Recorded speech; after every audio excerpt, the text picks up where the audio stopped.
in terms of learning techniques, for me, is blocking out your study, as opposed to trying to fit your study, fit your learning, fit your essay writing into sections throughout the day when you just find the time. Okay, so one thing that I do on the start of each of my weeks, I'll start to do this on a Sunday evening now, just so I can really hit the ground running on a Monday, is to block out time in my diary where I'm going to be in lessons, or I'm going to be in sessions, or I know that I need to be on emails or in office at a certain time.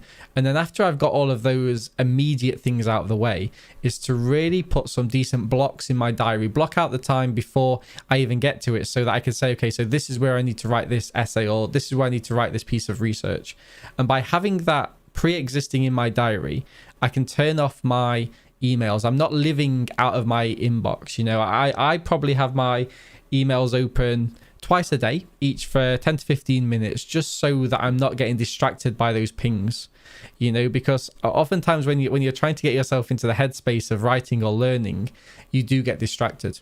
And obviously within that, it's very healthy to take breaks. I know there's the Pomodoro technique, whereby you learn for 50 minutes or 1 hour and 40, and then you have 10 or 20-minute break respectively. And that's something that I would really endorse. I think being able to give yourself a very clear goal, very realistic goal, a goal that can be easily measured and you can recognize when you've achieved that goal, and then setting aside time to sitting down and doing it can be very refreshing. Not only are you getting substantial pieces of work done at that time, but you're also getting that self-gratification in that, I have achieved this. There's something that I can tick off my to-do list, or I can check off my Notion list, that's kind of appended as what Craig was just talking.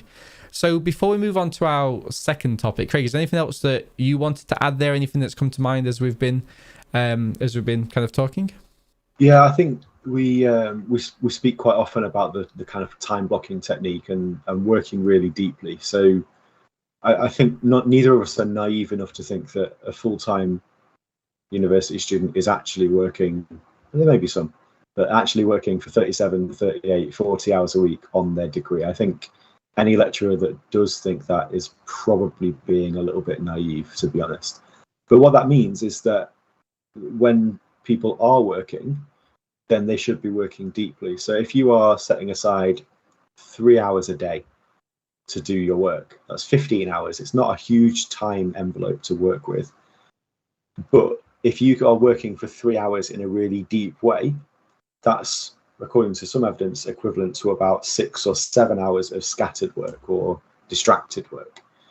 So if you can be really focused and block that time really well, what that means is that you can get the work done that you want to. You can achieve your potential in terms of your degree, and you can have that university experience that people are really kind of keen on in terms of socialization, and just doing other things, volunteering, having work experience. You can get all of that work done in the same time envelope, as long as you are working effectively. What people shouldn't be expecting to do necessarily is to work in the library with 15 tabs open for 3 hours and hope that all of that's going to go in, because it's just not. And I think we need to be honest with students about that. But if people can sit down in a non-distracted way and work for a couple of hours, 3 hours, taking obviously a couple of breaks to make sure that they're refreshed, then that's going to be really advantageous for people.